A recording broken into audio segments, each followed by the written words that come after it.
นอกจากการสนับสนุนช่องของเรานะครับผ่านการกดไลค์กดแชร์แล้วก็ Subscribe นะครับผมปัจจุบันนะครับผมช่องของเราได้เปิดช่องทางใหม่ๆนะครับผมเพื่อให้ผู้ชมนะครับผมและแฟนๆของช่องนะฮะสามารถให้การสนับสนุนช่องเล็กๆช่องนี้นะครับให้ได้ไปต่ออย่างต่อเนื่องนะครับและมั่นคงนะครับผมด้วยระบบสมาชิกนะครับผมที่ช่องเราเพิ่งเปิดขึ้นมานะฮะซึ่งทุกคนสามารถที่จะกดสมัครนะครับผมสมาชิกนะครับผมที่ปุ่มจอยนะครับผมหรือปุ่มสมัครสมาชิกนะครับผมที่มุมขวาล่างใต้คลิปนะครับผมหรือมุมขวาบนในหน้าต่างของช่องนะครับผมเพียงเดือนละ50 บาทเท่านั้นนะครับผมโดยมีสิทธิพิเศษมากมายไม่ว่าจะเป็นตราประทับแสดงระดับหลังชื่อนะครับผมเป็นรูปเรือชิปเปอร์ที่ออกมาแบบอย่างสวยงามนะครับผมพร้อมกับอีโมจินะครับเป็นรุ่นพี่แฮมชิปเปอร์นะครับผมสุดน่ารักนะครับซึ่งใช้ในการพูดคุยนะครับผมในช่องคอมเมนต์พร้อมสิทธิพิเศษต่างๆมากมายที่กำลังจะตามมาในอนาคตนะครับผมอีกอย่างหนึ่งคือทั้งการชมคลิปแบบ Exclusive นะครับก่อนใครนะครับผมหรือ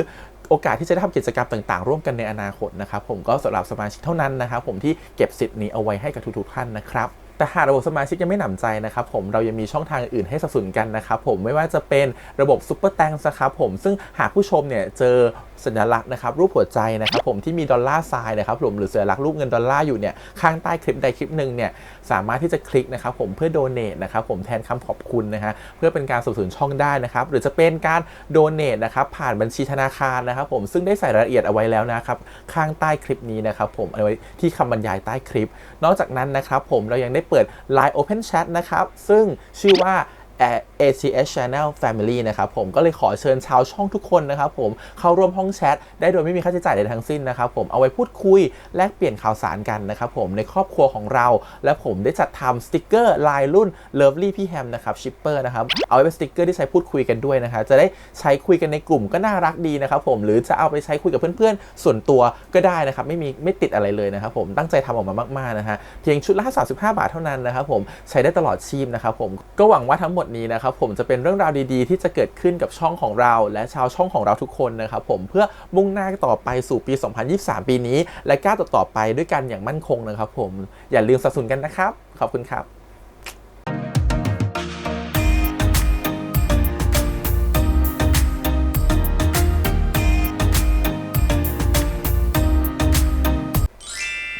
สวัสดีครับยินดีต้อนรับสู่ช่อง ATS Channel นะครับกับพบกันอีกครั้งการ reaction นะผมวันนี้กับพี่แฮมนะครับกับการ reaction ซีรีส์เรื่อง Moonlight Chicken ครับพระจันทร์มันไก่นะฮะ EP ที่ 6 นะครับผม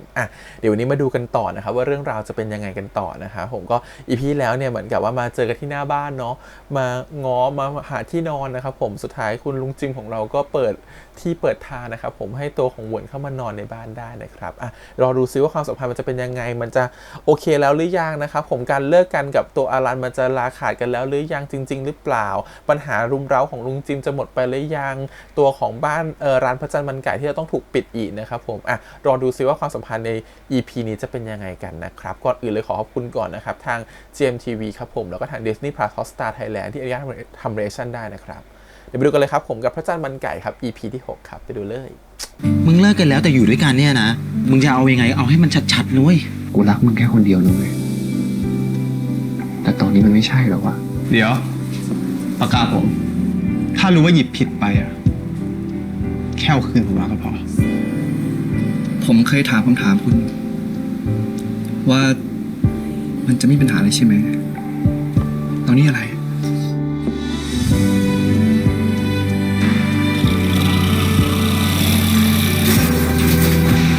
เชื่อสอนฮาร์ดขี่มอไซค์เนี่ยนะฮาร์ดก็หูหนวกนะคนหูหนวกก็ขี่มอไซค์ได้ครับเขาอยากมีชีวิตแบบคนอื่นบ้างไม่ใช่อยู่แต่บ้านแบบเนี้ยมึงจะทนอยู่กับคนที่เขาไม่รักมึงทำไมวะผมไม่มีที่นอนแล้วลุง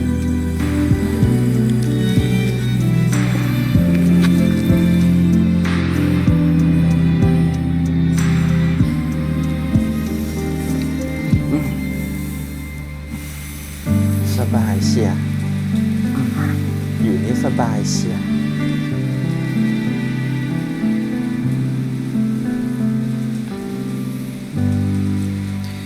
นี่ควรจ้องหน้าทุกคนที่มานอนด้วยแบบนี้ปะเนี่ยไม่นะ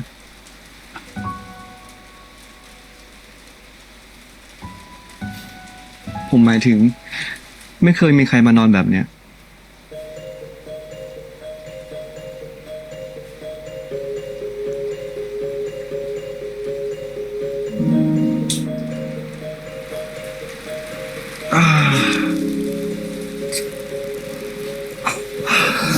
นี่ผมทำคุณลำบากหรือเปล่าเนี่ย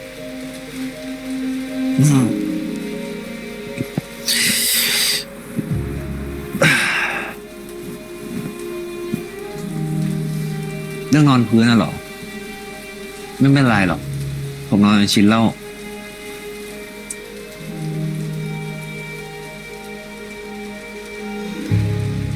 คุณก็รู้ว่าผมหมายถึงเรื่องอะไร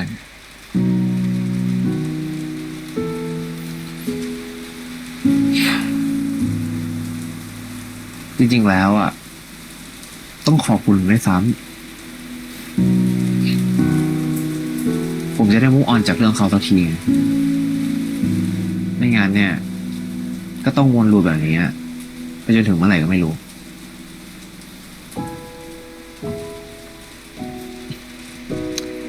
นั่นแปลว่า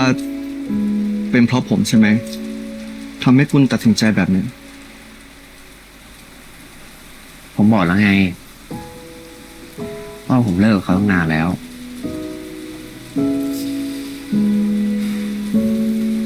แค่ช่วยให้เขาตัดใจง่ายขึ้น แ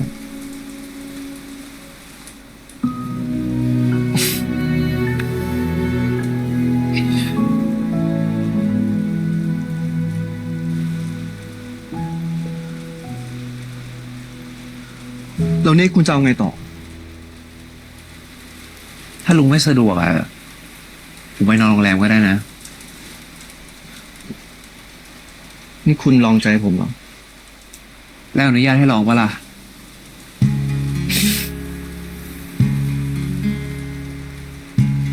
งั้นเอาเป็นว่าคุณอยู่ที่นี่ไปก่อนละกัน ไว้ถ้าคุณได้ที่พักใหม่ ค่อยว่ากัน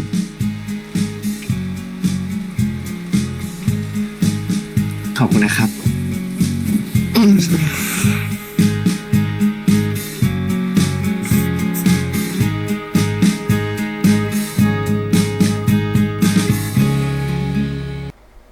ลืมไม่ลบ ลบไม่ลืม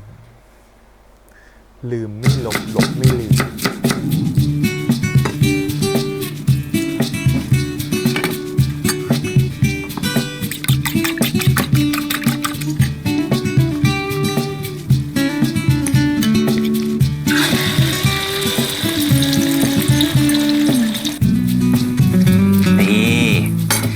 นี่เลยลุงไข่เจียวทหารเรือ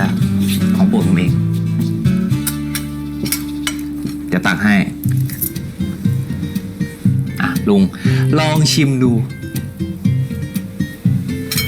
ได้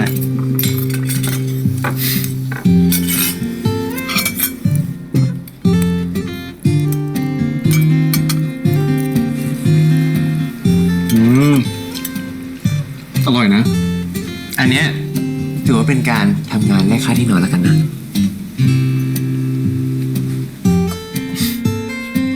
ผมอ่ะ กินง่ายอยู่ง่ายอยู่แล้ว ยังไม่ยากหรอก เลี้ยงไม่ยากหรอก ลุง แล้วลิมอีกนะ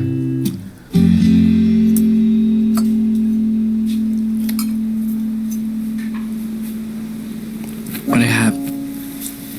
เฮ้ยกินข้าวด้วยกันเปล่า เอาเลยครับพี่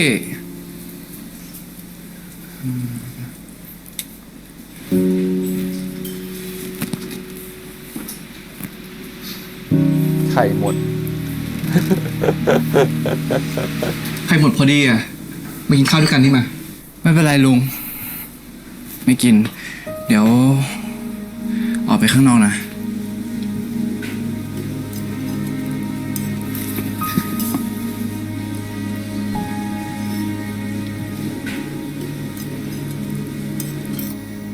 ทะเลาะกันอีกอะดิ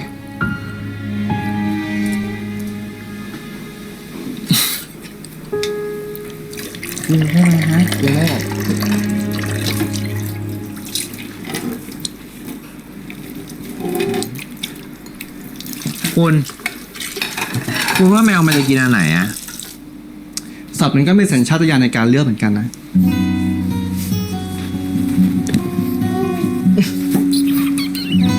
มาหาพ่อมา อยากไปหาพ่อแล้ว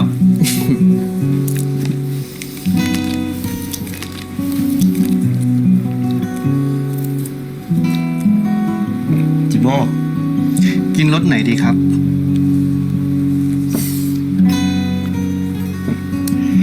เกิดเราไม่มีให้มันเลือกเนี่ย มันก็ไม่มีสิทธิ์เลือกปะ ก็เลือกอยู่ดี เลือกว่าจะกินหรือว่าไม่กิน แต่ถ้าเกิดเป็นอันนี้ กินแน่ใช่ไหมจิมโบ้มันหอมใช่ไหมจิมโบ้ ดู มัน สิ หอมมันอร่อยใช่ไหมจิมโบ้ ดูท่าทางมันจะไว้ใจคุณนะ แล้วเจ้าของมันล่ะครับ ไว้ใจหรือเปล่า ช่างยอกช่างย้อน มาเดี๋ยวผมเอาให้ชิปโบเองมา อร่อยเลยใช่ไหมจิมโบ้อื้อหือ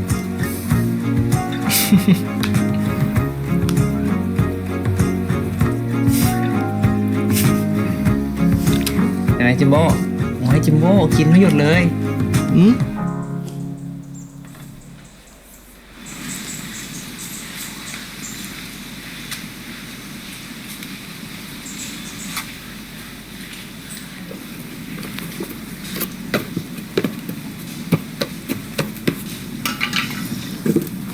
ป้าสวัสดีครับ อ้าว อ๋อ เดี๋ยวผมช่วยครับ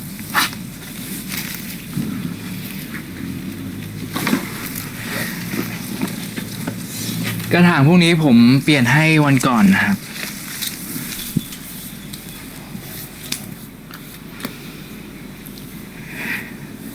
ที่จริงอะ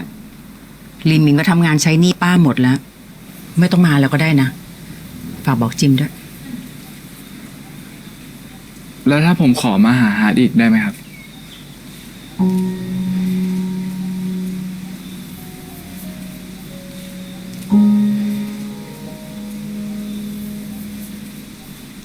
ผมขอโทษนะครับที่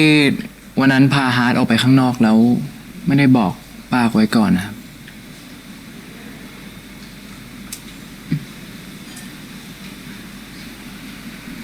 ฮาร์ดเขาบอกว่าอยู่บ้านเฉยๆแล้วเขาเครียดมากเลยอะครับ ผมก็เลยพาเขาออกไปข้างนอกครับ ฮาร์ดเขาบอกเหรอ ครับ แล้วไปไหนกัน ก็ไปเดินห้าง เดินเล่นกัน แล้วก็ไปดูหนังกันด้วยครับ ดูหนัง ดูหนังครับฮาร์ดเขาชอบดูหนังมากเลยนะครับ ส่วนใหญ่เขาจะดูพวกหนังฝรั่งครับ เพราะว่าหนังไทยมันไม่ค่อยมีซับให้อ่านนะครับ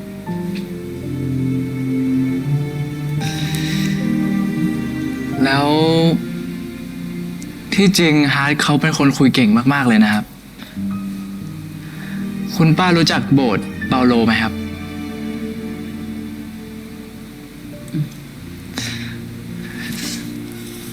ที่นั่นเขาจะมีกิจกรรมสำหรับคนหูหนวกครับ กิจกรรมเยอะมาก เขาจะใช้ภาษามือกันฮาร์ดเขาก็คุยกับคนที่นั่นครับ คุยเก่งมากๆเลยนะครับป้า อีกอย่างเขาดูแบบ ดูมีความสุขแบบมากๆเลยครับ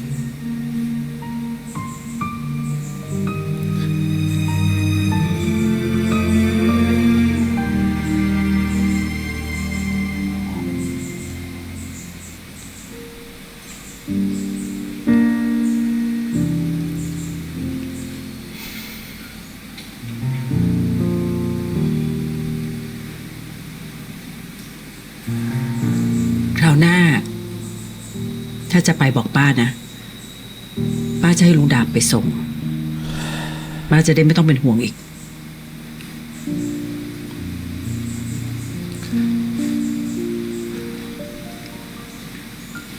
ป้าครับ ผมขอชวนฮาร์ดไปเที่ยวที่บ้านผมได้ไหมครับ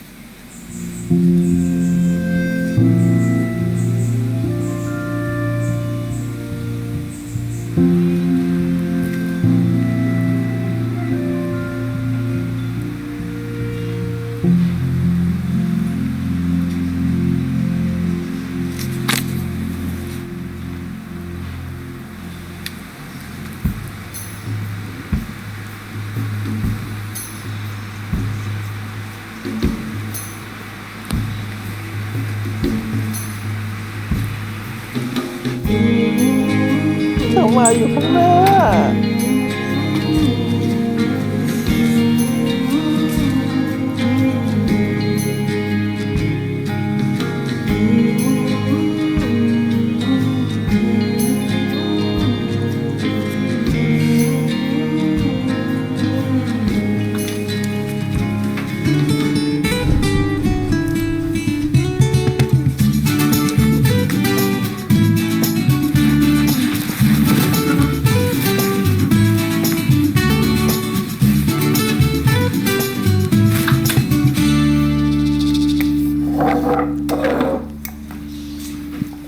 ชนเสาอะเนี่ยลุงก็เห็นอยู่ไอ้เล่มซื้อมาฝาก เฮ้ยสวัสดีครับคุณลุง ยังไงทำไมมาด้วยกัน ก็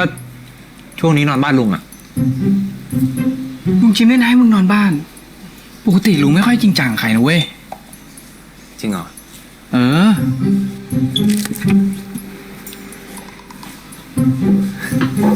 มึงเป็นแฟนกันแล้วใช่ปะฮะ ยังอะ มึงนอนด้วยกันขนาดนี้ ไม่เรียกแฟนแล้วให้เรียกอะไร อยากรู้เหมือนกันอะถามให้กูทีดิ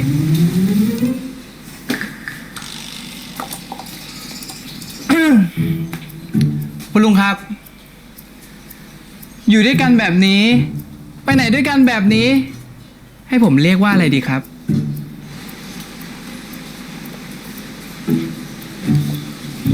เพื่อนไงไม่มีปัญหาอะไรเลย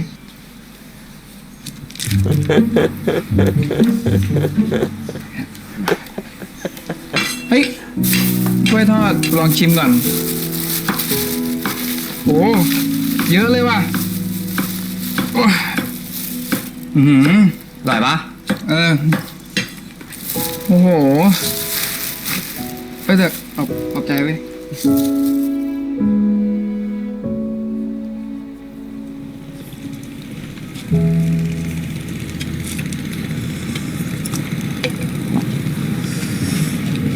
คิดถึงบ้านเหรอ นิดหน่อยลุง ผมไม่เคยถามคุณเลยอะว่าทำไมคุณถึงย้ายมาที่นี่ คุณอยู่กรุงเทพน่าจะดีอยู่แล้วนะ กรุงเทพอะเหรอ แยกกันกินแยกกันใช้จะตาย ถ้าทุกที่เจริญแบบกรุงเทพหมดคงไม่มีใครไปอัดอยู่ในนั้นหรอก เพราะอะไรอะ ตอนนั้นตำแหน่งงานมันว่างอยู่อะผมก็เลยลองเสี่ยงดู ถ้าเป็นเมื่อก่อน ผมก็ชอบเสียงนะ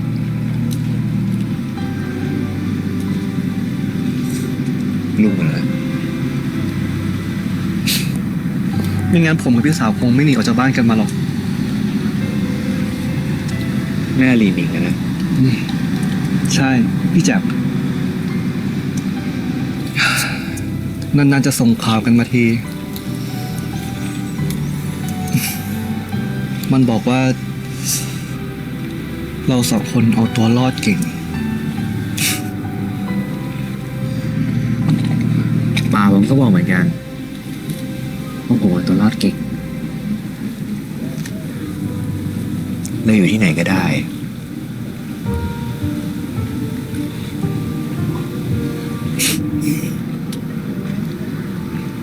แต่แม่งก็เหงา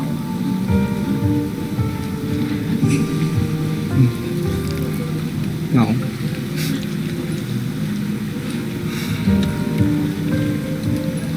ถ้าเป็นไปได้อะผมอยากมีบ้านที่มั่นคงเหมือนกันนะ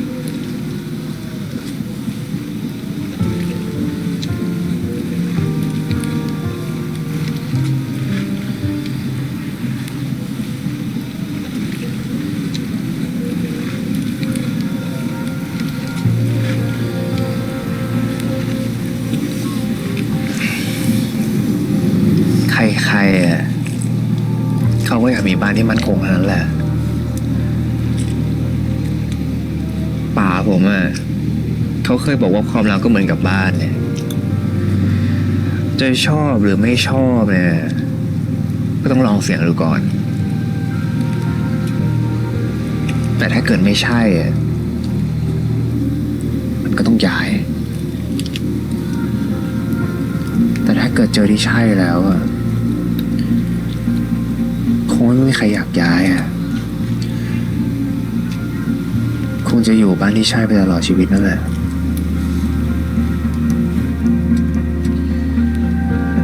ยั่วมากๆใกล้ขนาดนี้แหม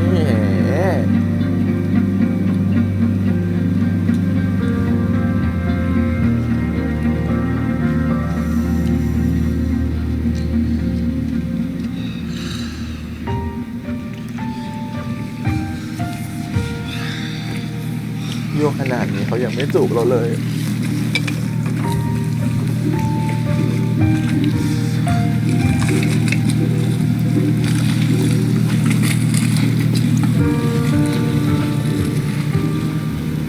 ทำไมวะลูกทำไมกำแพงลุนมากวะสูงเลยวะ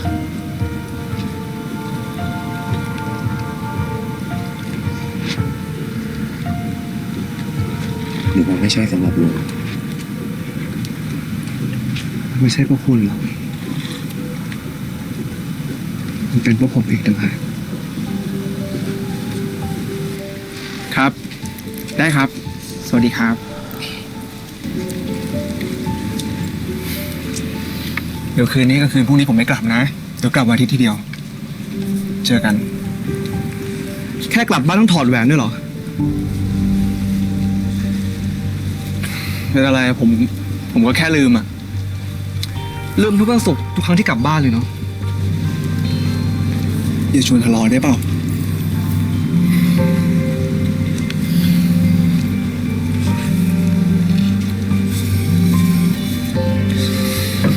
ใครโทรมา รับดิ เพื่อนอะไม่มีอะไรด่วน เพื่อนเหรอ เพื่อนอะไรวะ ไหน ขอดูดิถ้าเพื่อนอะเพื่อนคุณเพื่อนที่อะไรวะเพื่อนฉลองครบรอบมันด้วยอะน่าใจเหรอวะเพื่อนไหนขอดูหน่อยดิใจเย็นๆก่อนดิเดี๋ยวถึงบ้านค่อยคุยกันบ้านนี่บ้านไหนวะ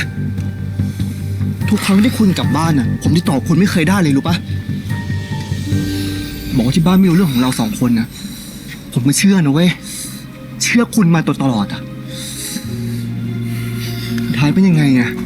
สุดท้ายแม่งผมก็โง่เองที่เชื่อคุณน่ะเป็นอะไรวะเลิกงี่เง่าก่อนได้ไหมงี่เง่าเหรอวะผมงี่เง่าเหรอใช่ผมพูดไหมว่าผู้หญิงคนนี้ชื่ออะไรผมอธิบายได้อธิบายไม่ต้องอธิบายแล้วคุณพูดถึงผมงี่เง่าก็ดี พี่ วันที่บาย พี่ครับ ลงเรือไหมครับ เรือหยอกแล้ว ลงครับแป๊บเดียวนะครับพี่ ครับ เฮ้ยคุณเดี๋ยวผมถึงก่อนแล้วผมโทรหานะผมอธิบายได้จะไปไหนก็ไปเถอะวะบีม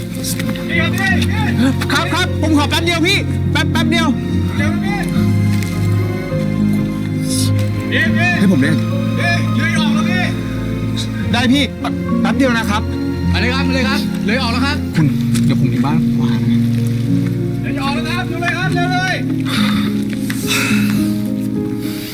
เร็วเลยครับเร็วเลย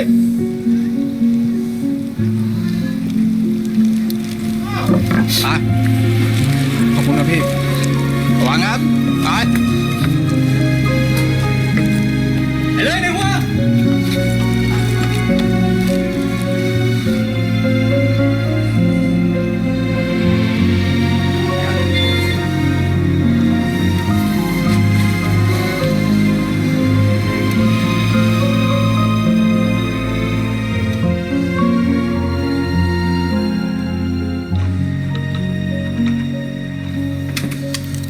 เกิดเหตุขึ้นอีกครั้งนะคะ แต่คราวนี้เป็นเรือข้ามฟากเหตุการณ์เกิดขึ้นวันนี้นี่เองค่ะ เวลา 10 โมงครึ่งเรือข้ามฟากจากพัทยาไปยังเกาะล้านเกิดอุบัติเหตุล่มตอนนี้เจ้าหน้าที่ตำรวจยังสรุปสาเหตุไม่ได้เบื้องต้นมีผู้เสียชีวิตแล้วจำนวน 14 ราย และมีผู้สูญหายที่ยังสรุปจำนวนไม่ได้คาดว่าอาจเกิดจากเครื่องยนต์ขัดข้อง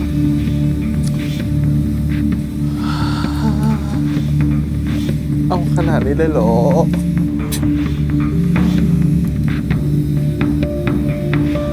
เพราะแค่เขาไม่อยู่กับแฟน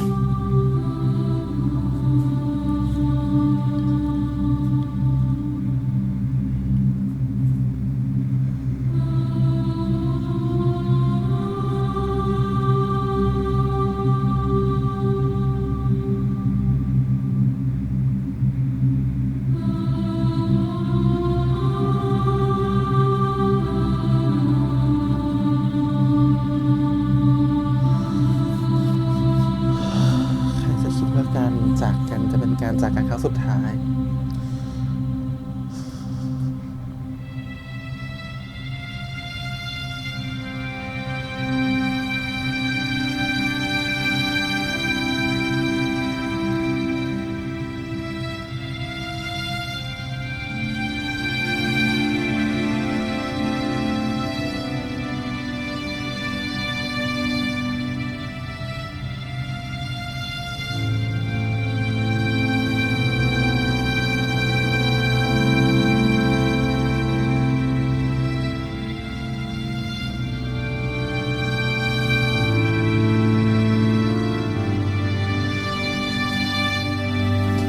คุณรู้ไหม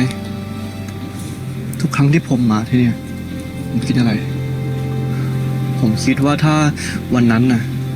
ผมทะเลาะกับเขาให้แรงกว่านี้ ไปยื้อเขาไว้ ดึงเขาไม่ให้เขาไปขึ้นเรือ ผมคงไม่ต้องรู้สึกอะไรแบบนี้ มันไม่ใช่ความผิดของผมสักหน่อย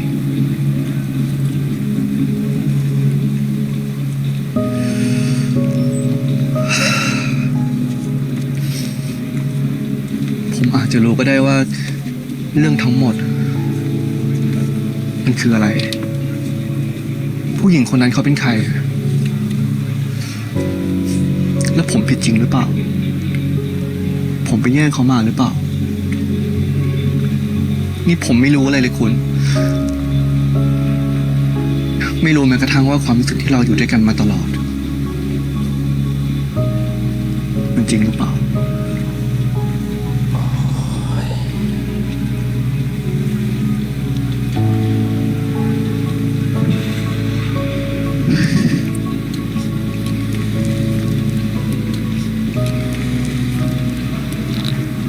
เวลา จะทำให้ทุกอย่างดีขึ้นเอง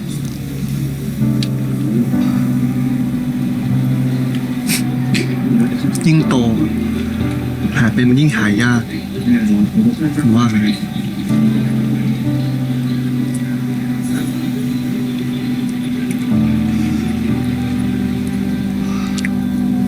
ผมเสียใจด้วยนะลุง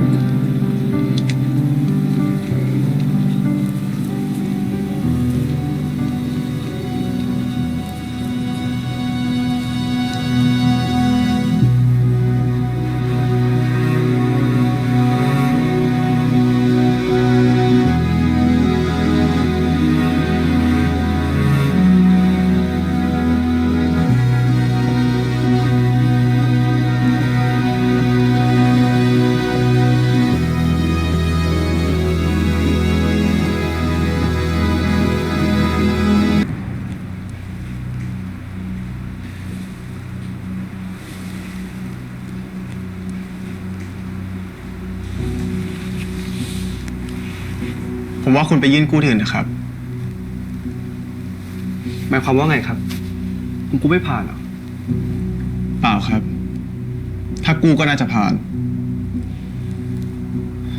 แต่ผมแยกแยะเรื่องงานกับเรื่องส่วนตัวไม่ได้ครับ ผมว่าคุณไปยื่นที่สาขาอื่นไม่ก็ธนาคารอื่นดูนะครับ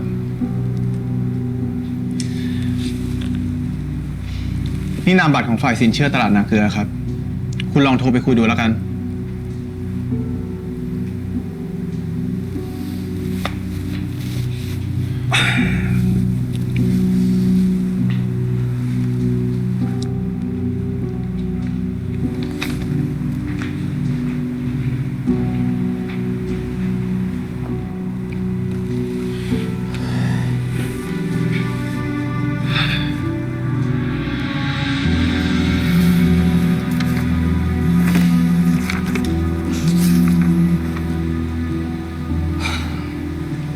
ว่าไงไก่ป่า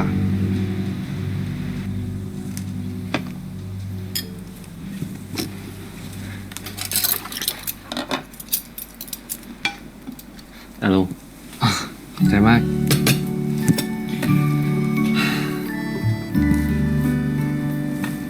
คิดถึงเฮียหมูเหมือนกันนะ เหมือนเพิ่งเจอเฮียแกไปได้ไม่นานนี่ ผมก็รู้สึกเหมือนพ่อยังอยู่กับผมอยู่เลยอะ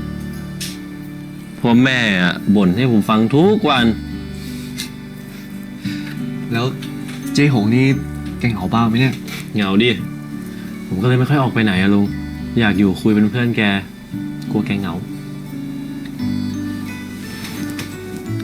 ไก่ป่านี่ก็เป็นเด็กที่น่ารักมากเลยรู้ปะ เหรอ แต่รักปะล่ะ พ่อเคยเล่าให้ฟังด้วยนะลุงว่าแบบตอนแม่สาวๆอะนะ แม่ตามจีบพ่อแบบตื้อแบบสุดๆอะลุง ตอนแรกพ่อผมก็ไม่ชอบนะ แบบพ่อไปมาๆพ่อก็เล่าว่าคนเราอะลุง มันใจอ่อนได้จริงๆนะพอตามตื้อไปเรื่อยๆอะไรอย่างเงี้ย สุดท้ายเขาก็คบกัน เขาเลือก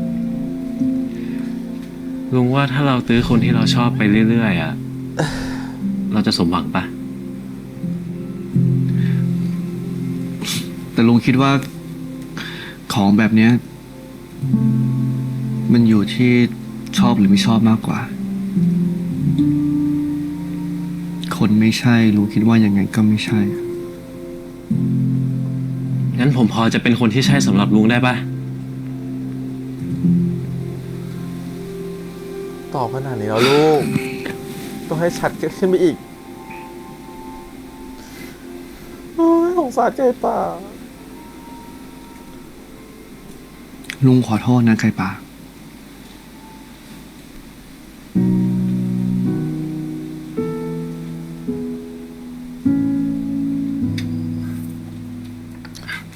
เขาตังเล่นโคตรเก่งอะ ผมก็พูดไปงั้นแหละลุง เขาตังเล่นขนลุกเลยอะ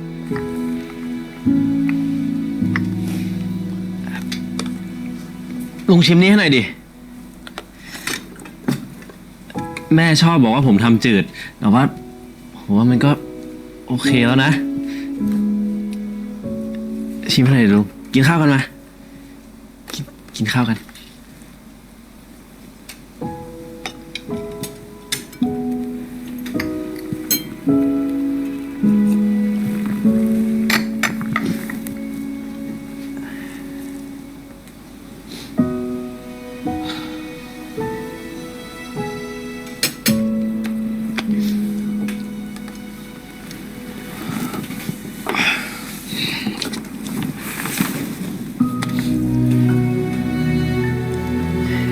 ไก่ป่าลุงเอาโฉนดมาคืน ลุงคิดว่าไม่น่าจะใช้มันละ เฮ้ยลุงมัน คือมันไม่เกี่ยวกันเลยนะลุง ผมอยากช่วยลุงจริงๆนะ ผมไม่ได้ช่วยเพราะว่าอยากให้ลุงมาชอบผม มันไม่เกี่ยวกันจริงๆนะลุง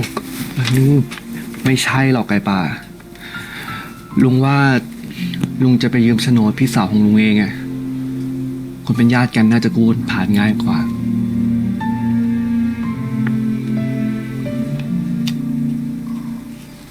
โอเค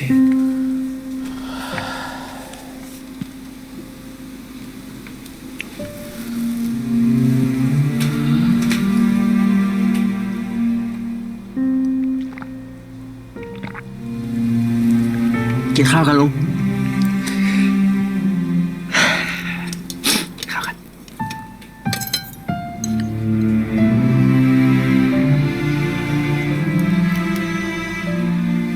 อ้ไก่ เป็นไงบ้างวะ ให้กูไปอยู่เป็นเพื่อนไหม มึงไม่ต้องห่วงลุงเขาหรอก มึงห่วงตัวเองก่อนปะแค่นี้ก่อนนะมึง ลุงถามหน่อยดิ ลุงคืนโฉนดไอ้ไก่ป่าไปแล้วเหรอ คืนไปแล้ว ลุงคืนทำไมอ่ะผมไม่เข้าใจ ไอ้ไก่ป่ามันว่ายังไงอะก็ว่าอย่างนั้นแหละ แต่เรื่องโฉนดกับเรื่องไก่ป่ามันคนละเรื่องกันปะวะลุง ไอ้เล้งกูไม่อยากเอาความรู้สึกของคนอื่นนะมาใช้ประโยชน์ว่ะ กูว่าแม่งเห็นแก่ตัวไปหน่อยอะ ลุง ถ้าคนเรามาเข้าตาจนมันก็เห็นแก่ตัวกันเป็นเรื่องปกติปะลุง เข้าตาจนแต่มันก็ต้องมีศักดิ์ศรีประไว้เล้งมึงลองคิดดูนะเว้ยถ้าเป็นมึงเองอะมึงก็ไม่อยากให้ใครทำแบบนี้กับมึงเหมือนกัน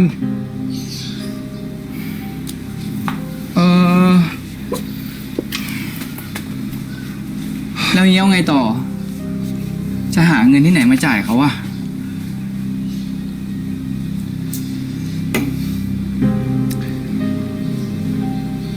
เดี๋ยวกูจะคุยกับที่บ้านว่ะน่าจะพอมีที่ให้กูยืมได้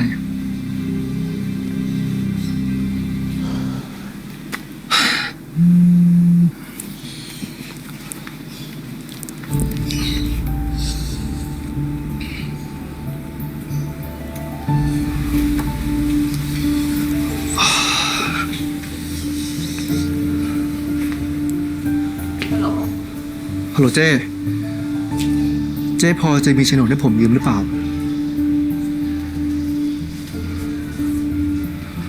ผมอยากได้เงินสักก้อนหนึ่ง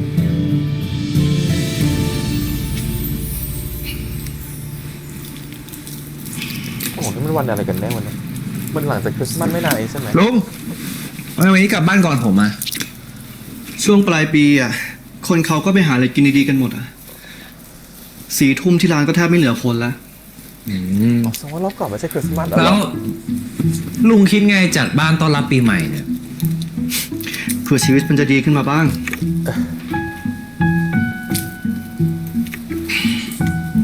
ฉันว่าจบที่วาเลนไทน์นะ ผมช่วยดีกว่า อีพีหน้าตรุ๊จีน เอาสิ อย่างนี้เหรอ ได้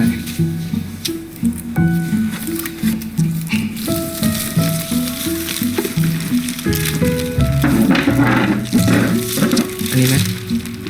อ่ะเดี๋ยวคุณช่วยหยิบสกอตเทปให้ผมนะ ใช่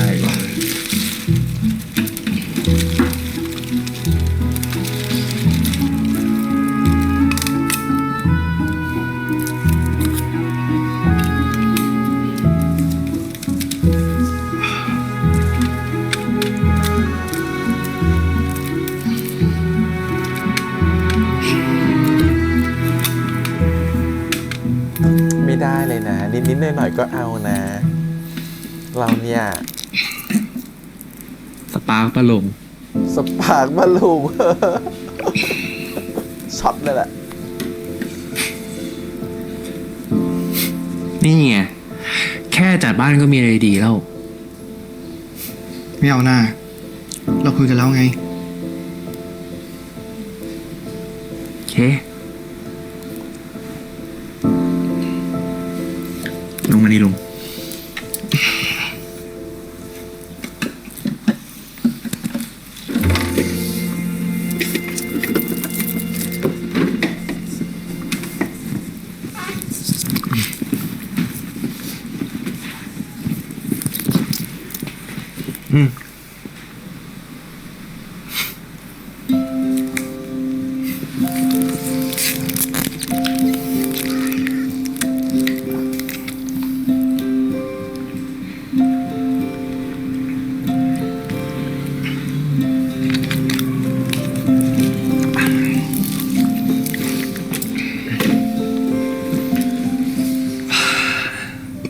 ลุง ขอน้ำตักหน่อยดิ เอาสิ เ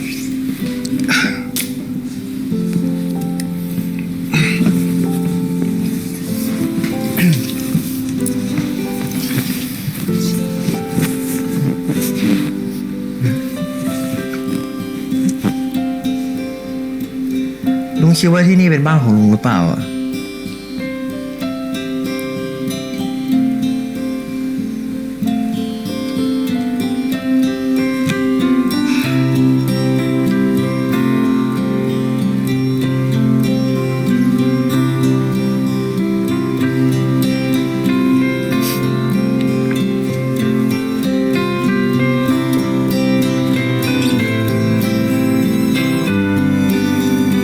ห้ามใจไหมอย่าให้ความหวังเขา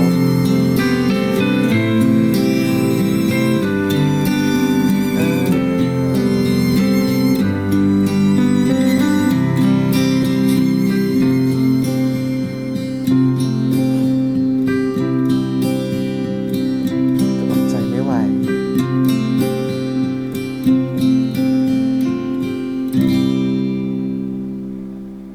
มุมนี้สวยมากเลยชอบ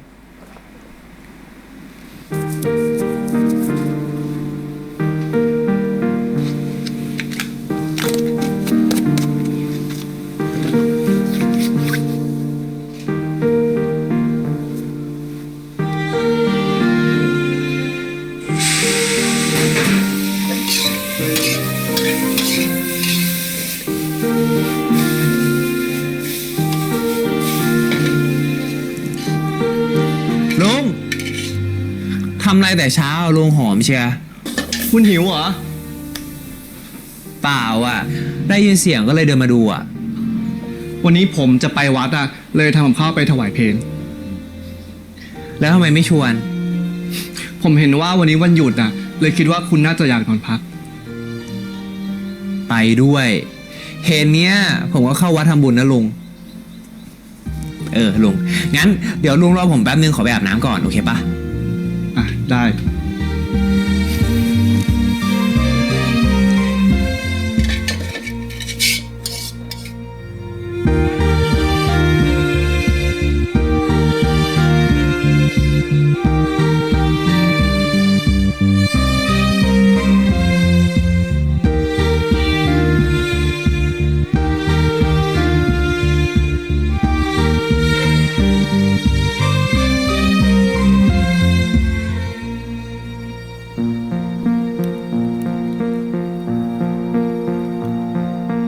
กรวดน้ำแล้วก็รับพรกันยะถาวริวหาปุราปริปุเรนติสาคารัง เอวะเมวะอิโตทินังเปตานังอุกปปติ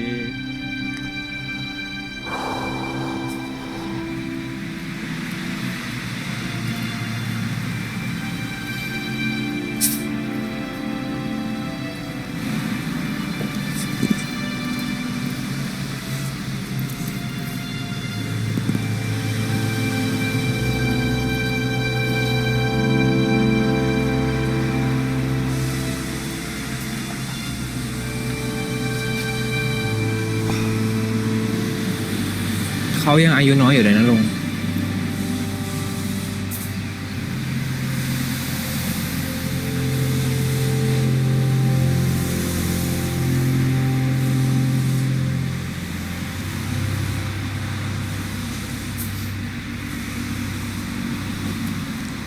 ชีวิตไม่มีอะไรแน่นอนจริงๆ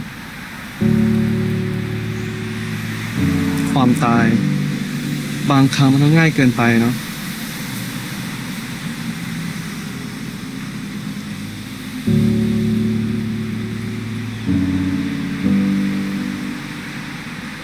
คนอยู่ต่างหากที่ยากกว่า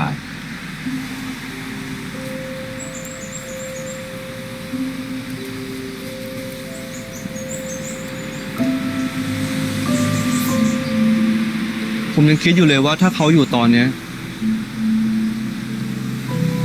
จะเป็นยังไงบ้าง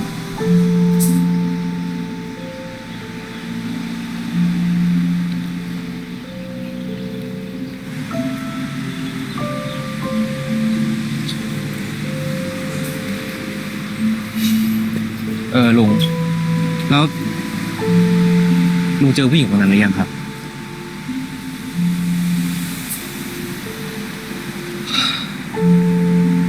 จะให้ผมเจอเขาในฐานะอะไร อีกอย่าง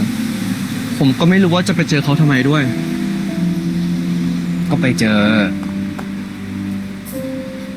พื่อจะได้ไม่ต้องอยู่กับความค้างคาใจแบบนี้ไง ฉันไม่รู้จริงๆว่าความจริงคืออะไร เราเป็นมือที่ 3หรือเปล่า เขารักเรามากกว่าหรือเปล่า ผู้หญิงคนนั้นคือใคร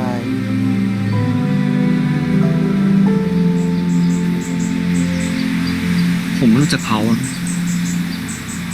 ไม่รู้อะไรเกี่ยวกับเขาเลย ถ้าเกิดอยากรู้อ่ะก็ไม่ยากปะลุง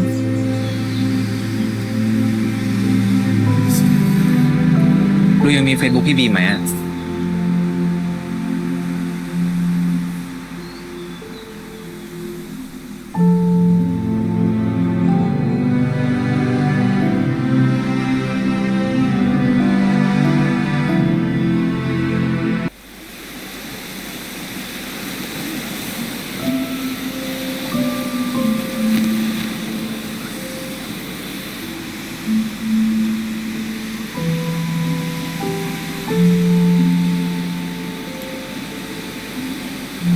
มีลูกด้วยเหรอ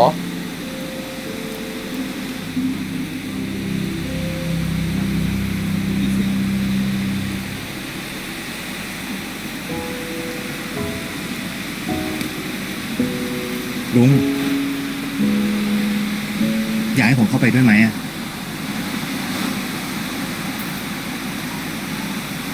ผมไปคนเดียวได้ งั้น ผมรอแถวนี้นะครับ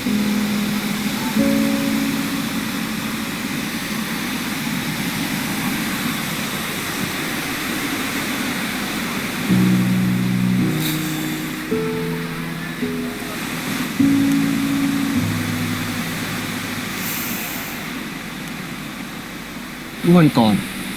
ผมไปทำบุญให้บีมมา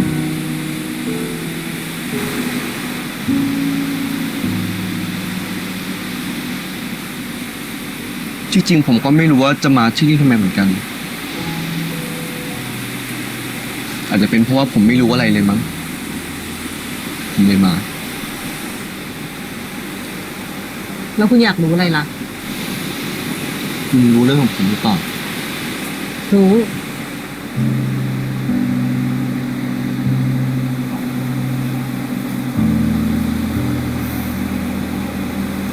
เรากับบีมคบกันตั้งแต่มหาลัยอ่ะป้าสนิทกัน ญาติผู้ใหญ่ก็เลยแนะนำครอบครัวคนจีนนะ กินข้าวดูตัว แล้วก็เป็นแฟนกันอ่ะ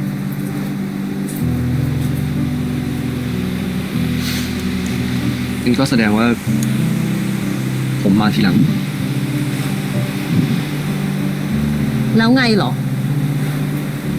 ทำไงเหรอ สุดท้ายเขาก็คบคุณด้วยอยู่ดี คุณรับได้ เรื่องแบบเนี้ยไม่มีใครรับได้หรอก พอฉันรู้ ฉันก็ยื่นคำขาดให้กับเขา ให้ไปเลิกกับคุณ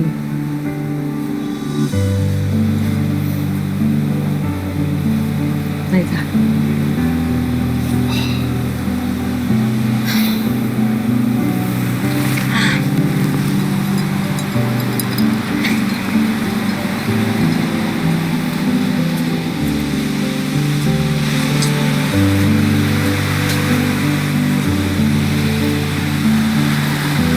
เราถามคุณกลับบ้างสิ ถ้าเป็นคุณแล้วรู้เรื่องเราอ่ะ คุณจะทำไงหรอ ผมก็คงปล่อยให้เขาเลือก ใจดีจังเนอะบีมเคยบอกกับเราว่า เขาขอเวลาเพื่อจะไปแก้ไขปัญหาระหว่างเราอ่ะ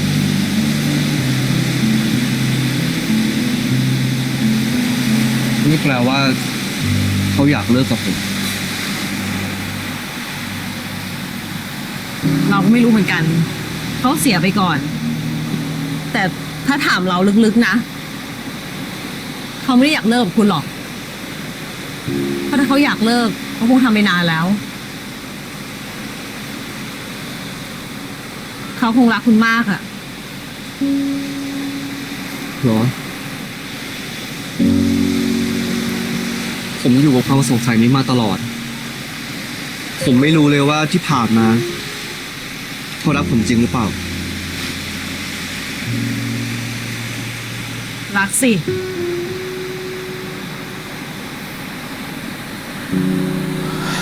แต่คุณไม่เชื่อใช่ปะล่ะ ถ้าเราบอกว่าบีมไม่รักคุณ คุณจะเชื่อไหม คนรักที่ไหนเขาทำแบบนี้กันล่ะ คุณก็ไม่เชื่ออยู่ดีถ้าคำตอบเป็นแบบไหน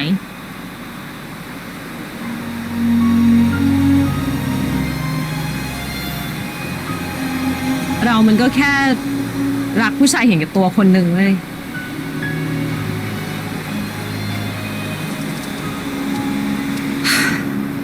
แต่เราก็ให้อภัยเขาไปหมดแล้วนะ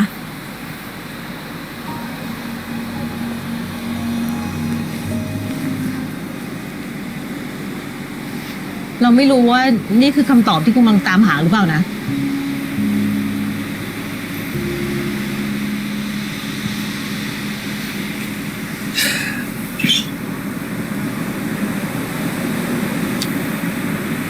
ผมดีใจนะครับ ที่อย่างน้อยบีมเขาเคยคิดทำในสิ่งที่ถูกต้องกับผม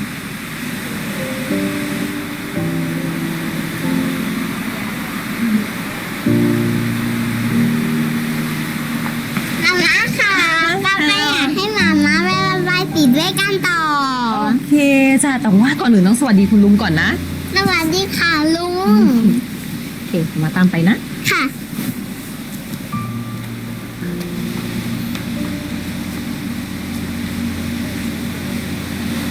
ปาแปงไม่ใช่ลูกผม ไม่ใช่อย่างที่คุณคิด เราแต่งงานแล้ว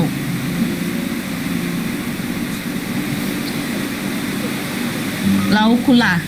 ยังทำร้านข้าวมันไก่อยู่ปะ ครับ เหมือนเดิมครับ รู้ปะเราเคยตามคุณกับบีมไปที่ร้านข้าวมันไก่ด้วยนะ โคตรโกรธเลยตอนนั้นอะเราที่แม่งยิ่งเจ็บคือ เราไม่เคยได้ยินคำขอโทษจากเขาเลยอะแต่จะไปเอาอะไรกับคนที่ตายไปแล้วอะ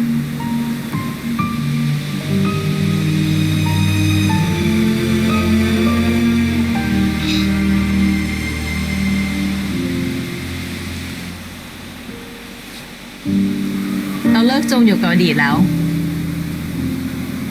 ปัจจุบันชีวิตเรามีความสุขดี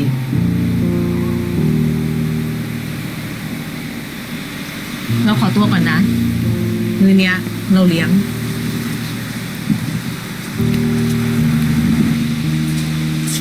ไม่รู้ว่าตรงนี้ก่อนด้วย อันนี้คืออะไรไหนบอกมาสิ แค่นี้ เจ้าหญิง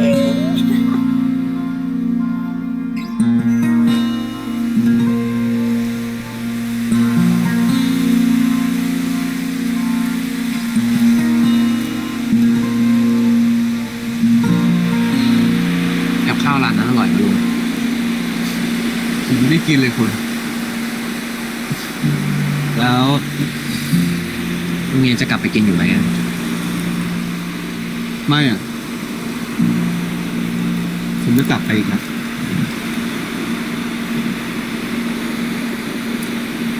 ถ้าวันนั้นน่ะคุณไม่มาอยู่ที่ร้านผมป่านนี้ก็คงรู้จะเป็นยังไงบ้าง ลุงก็จะอดมีพนักงานสารพัดประโยชน์ที่คอยช่วยเหลือลุงเรื่องแบบนี้นี่ลุงต้องให้รางวัลตำแหน่งพนักงานดีเด่นหรือเปล่า เอาดิ อันดับ 1คุณ อันดับ 2วิเล้งอันดับ 3ก็ไอลินร้านของผมก็มีกันอยู่แค่นี้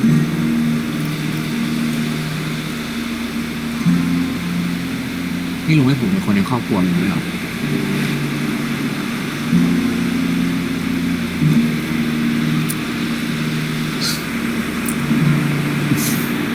ขอบคุณมากเลย นี่เป็นปีใหม่ที่ผมโล่งที่สุดในชีวิตเลย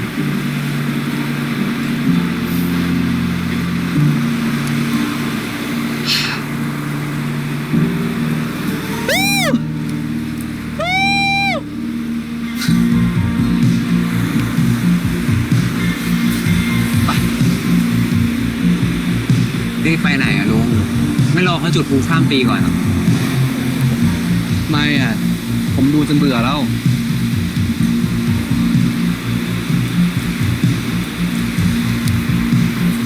ไ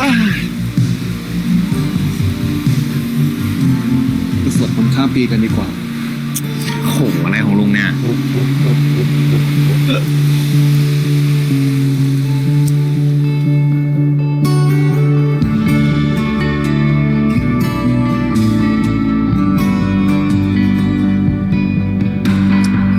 ฟิวสีภาพสวยมากเลยอะคือ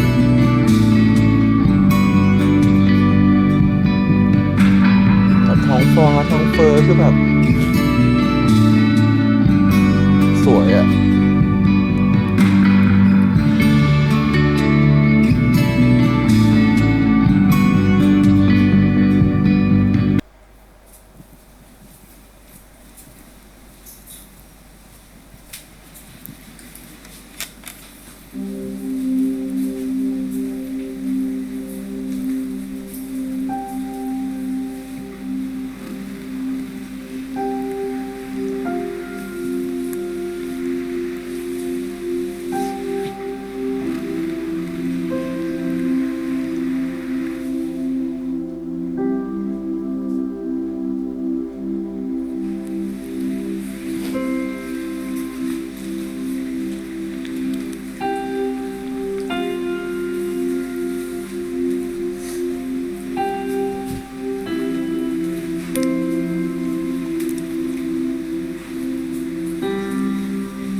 จิมโบ้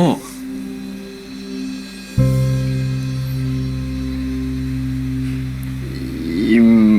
โบเฮ้ย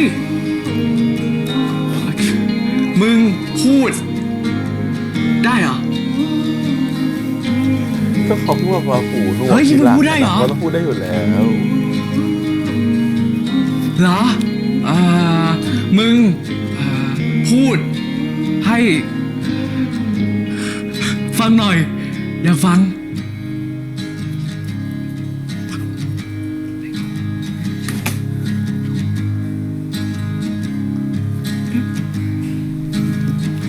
กูอยากได้ยินเสียงมึงอะ ถ้าเธออยากได้ยินเธอจะพูดฮะเลิกไม่มีวันจะกดอันดู เฮ้ย กูได้ยินมึง พูดชื่อตัวเองเก่งว่ะเฮ้ยทำไมเก่งจังเลยอะมึงพูดได้ไงวะเฮ้ยเก่งเว้ยเก่งกูดีใจเฮ้ยมึงพูดได้ไงวะ ก็คือพูดได้อยู่แล้วแหละแต่ไม่ได้พูดมานานเหมือนกันออกเสีย เข้างใจไหม ต่างๆแล้วจะแบ กู บ ดีใจ ลืมไปแล้ว มองอะไรกูดีใจก่อน เลยก็ไม่ได้ยินเสียงเวลาเราเองออกเสียงก็เลยไม่รู้ว่าตัวเองพูดว่าอะไรด้วย เก่งว่ะพูดดิ ใกล้กันมาแล้วนะคะกับช่วงเวลาคืนเขาดาวน์ค่ะ ส่งท้ายปี 2022 เข้าสู่ปี 2023 ค่ะ ซึ่งเชื่อว่าน่าจะเป็นปีที่หลายคนนั้นรอคอยอยู่เลยนะคะ เพราะว่าหลังจากที่เราต้องเผชิญกับวิกฤตโรคระบาดมานานหลายปีค่ะ ในที่สุดปีนี้เราก็ได้เฉลิมฉลองกันอย่างยิ่งใหญ่เหมือนเดิมแล้วนะคะ และแม้ว่าพวกเวลาวิกฤตนั้นจะผ่านมาอย่างยาวนานเลยทีเดียวนะคะแต่เชื่อว่าทุกคนที่ผ่านมันมาได้ก็คงจะเห็นแล้วนะคะว่า การได้ใช้เวลาที่ดีที่สุดร่วมกับคนที่เรารักนั้น มีค่าและสำคัญมากแค่ไหนค่ะ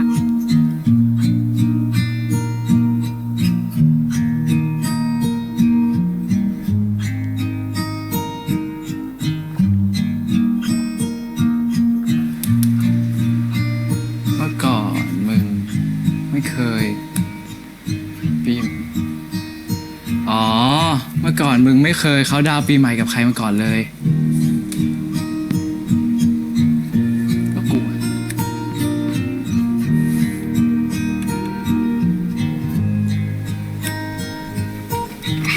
ลุง พรุ่งนี้ไปศาลเจ้ากันปะจะได้ไปกินส้มปีใหม่รับสิริมงคลกันไง เอาดิ งั้นลุงก็ชวนลีหมิงไปเลยดิ กูชวนเองเหรอถ้าให้ผมชวนนะมันคงไม่ไปหรอก โอเค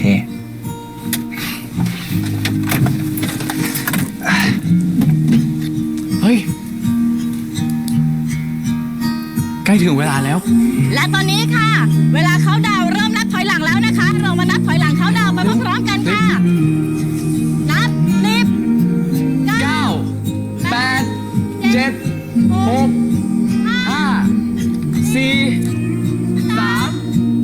2 Happy New Year สวัสดีปีใหม่ค่ะ ขอให้เป็นปีที่ดีของทุกคนนะคะ เย้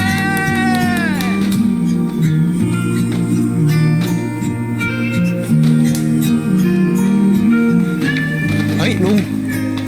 ผมลุงใส่ชาร์จอ่ะ ขอยืมกุญแจก่อนดิ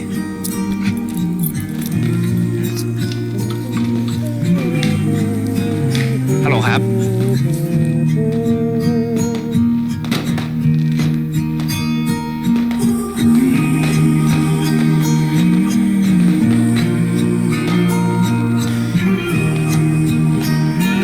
จูบเร็วกว่าแฟนผมประธานนักเรียนอีก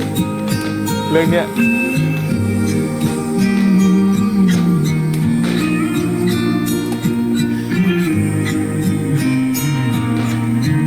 โอ้ยมุมกล้องอ่ะ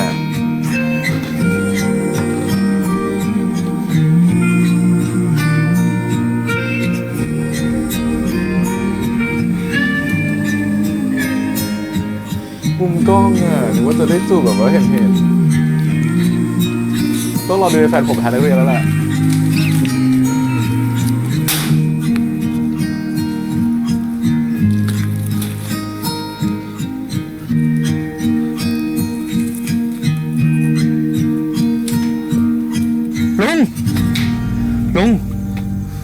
ลุง พาผมไปโรงพยาบาลหน่อยดิอลันเกิดอุบัติเหตุอ่ะ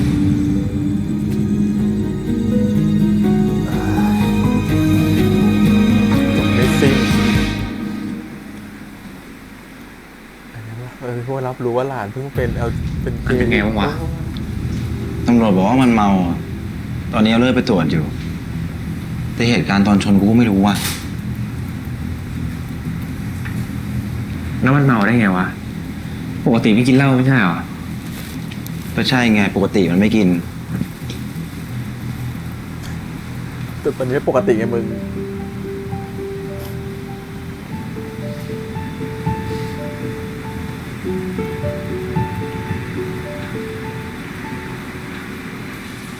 โทษนะคะญาติคนไหนสะดวกเฝ้าคนไข้คะเดี๋ยวจะได้อธิบายรายละเอียดให้ฟังค่ะ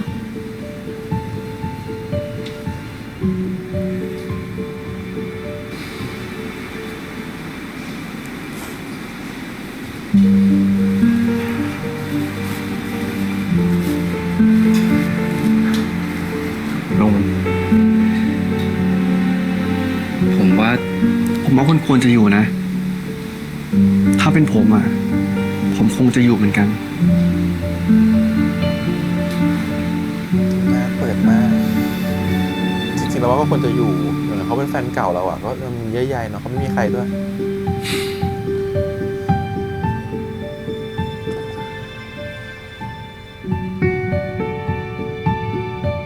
แหวน2 แหวนมาซ้อนกันอีก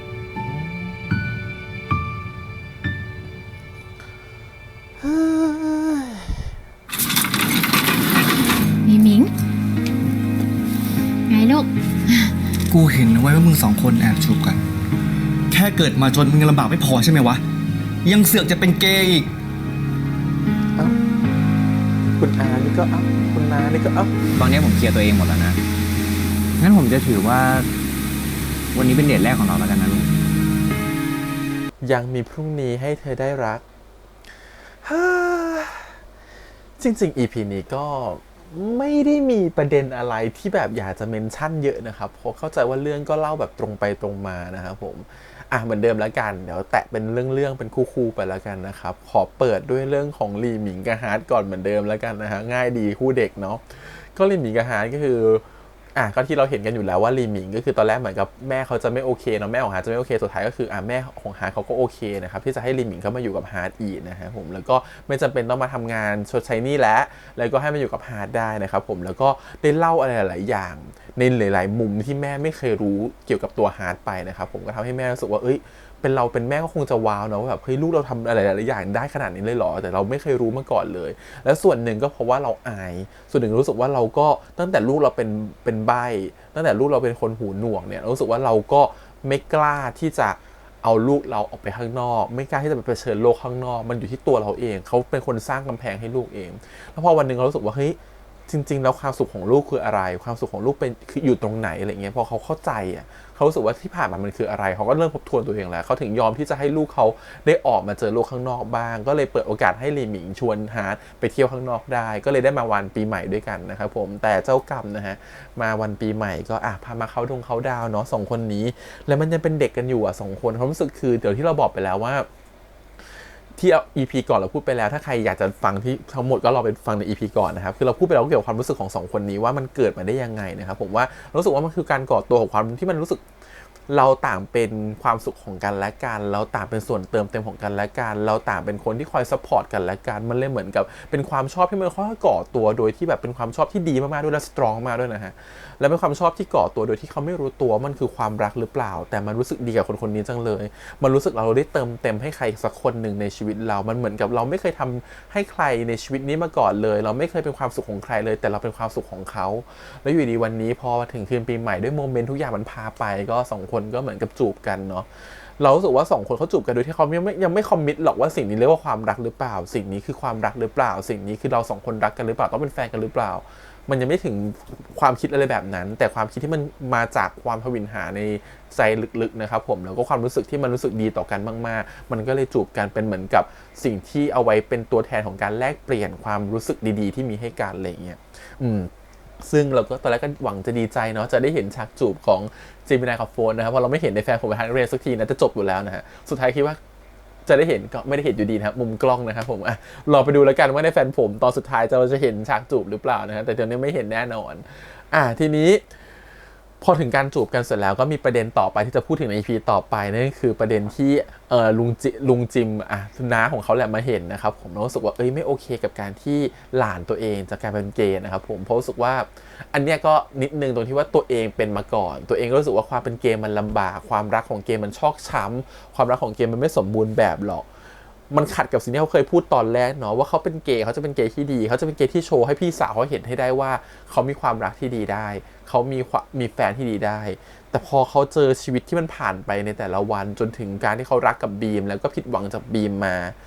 ลายเป็นเขาก็เป็นคนที่กลัวความรักเขาเป็นกลายเป็นคนที่กลัวความสัมพันธ์ในแบบนี้เขารู้สึกว่าความสัมพันธ์แบบนี้มันไม่มั่นคงจากคนที่เชื่อว่ามั่นคงกลายเป็นไม่มั่นคงในวันนี้ครับผมมันก็เลยกลายว่าพอเขาก็เลยเอาความคาดหวังนั้นหรือความกลัวนั้นมาลงกับหลานของเขาด้วยว่าการที่หลานเขาเป็นเกย์ก็อาจจะได้รับความรักที่ไม่มั่นคงอาจจะทำให้ชีวิตในอนาคตมันเสียเนี่ยเป็นเกย์ในวัยเรียนด้วยหลายๆอย่า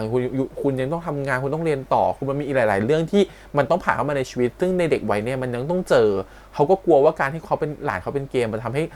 หลานเขาเสียอะไรหลายอย่างไปในชีวิตนะครับผมก็เลยคิดว่าคงกลัวแหละแล้วก็เอาความกลัวแพนิคนั้นมาลงกับหลานแล้วก็คิดว่าหลานไม่ควรเป็นเกย์นะครับผมแต่สุดท้ายเนี่ยมันก็ต้องกลับมาที่พูดกันว่าความรู้สึกของคนมันห้ามกันไม่ได้เนาะเหมือนกับคุณสมัยก่อนคุณยังหนีพ่อแม่มาเลยหนีมากับพี่สาวมารักอิสระมาอยู่กับตัวเองมาหาเงินนะครับผมคุณจะเอาอะไรไปห้ามหลานคุณให้หลานคุณไม่คิดแบบนั้นได้ว่าสิ่งที่เราควรจะคิดก็คือว่าในวันนี้เราเป็นเกย์แล้วมันโอเคหรือเปล่าแล้วเราเอาความรู้หรือความเข้าใจในสิ่งที่เราเป็นในตอนเนี้ยไปบอกหลานเสียมากกว่าไปสอนหลานเสียมากกว่าแล้วไปคอยคุมเขาอยู่ห่างๆซึ่งสิ่งที่เขาทำมันกลายไปฟอร์สเขากลายไปควบคุมเขาซึ่งเด็กเนาะไม่ชอบโดนคอนโทรลอยู่แล้วเราว่ายิ่งจะตะเลิดนะครับผมต้องรอดูว่า EP หน้าจะเป็นยังไงรอดูว่าพอลุงเห็นอย่างนี้แล้วเขาจะไปทำยังไงกับหลานของเขานะครับผมซึ่ง EP หน้าเนี่ยเป็นตัวอย่างคือคุณแม่ของลีหมิงก็มาด้วยและแม่ลีหมิงก็มาแอบได้ยินด้วยนะครับผมว่าลีหมิงเป็นเกย์หรือเปล่าแต่ลีหมิงก็ดูไม่ค่อยสนใจแม่นะเขารู้สึก